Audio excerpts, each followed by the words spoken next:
Leo తన ఆహారాన్ని పూర్తిగా తినడం నేర్చుకున్నాడు. లియో అనే ఒక అబ్బాయి ఉన్నాడు.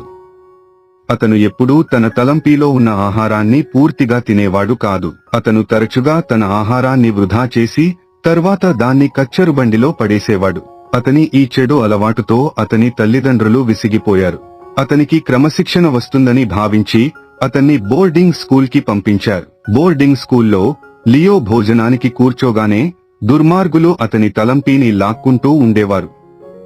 వారు అతనిని తిననివ్వలేదు. లియో అనేక రోజుల పాటు ఆకలితో ఉండాల్సి వచ్చింది.